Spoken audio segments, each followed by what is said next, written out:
Stewart. Senator Roberts. Thank you. I thank Senator Rennick for this opportunity to speak about One Nation's policies, and note that in March his statements and policies are becoming increasingly loaded with One Nation policies that we released early the month before in February. In that, it's like Labor and the LNP too, who are copying elements of our policies. For the entire time I've been in this Senate, I've spoken on the need to restore Australia's productive capacity through construction of new infrastructure. It's a simple metric.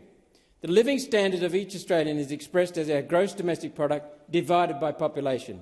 With 5 million new Australians in the last 10 years, 2.5 million of those under this Labor government, our gross domestic product is being split into new slices for the new arrivals faster than it's growing.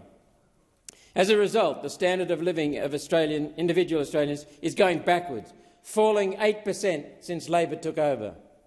Did anyone hear Prime Minister Albanese promise in his 2022 election pitch to reduce the living standards of everyday Australians 8%? I didn't.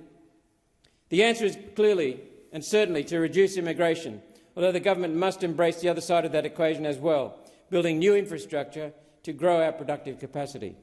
One Nation are taking such a platform to this election, including building a national rail loop to take hundreds of thousands of truck movements off the roads, making freight handling cheaper and more efficient, reducing supermarket prices and making Australia more competitive. That's vital in a large country with a small population. Logistics is tops.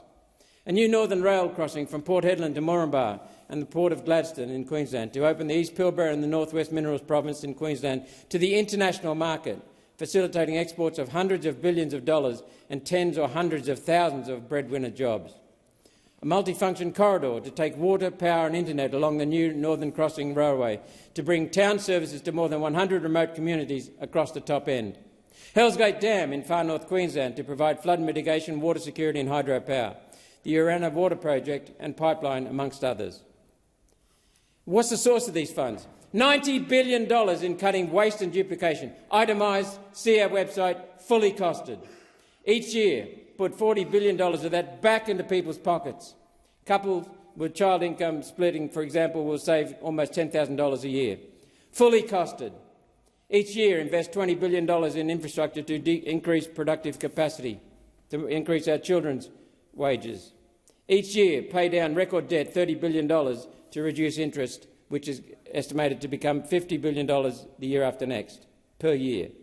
Only through building our productive capacity can we hope to provide for the millions of new arrivals, generate new government revenue from increased economic activity and restore wealth and opportunity to all who call this beautiful country home. Thank you.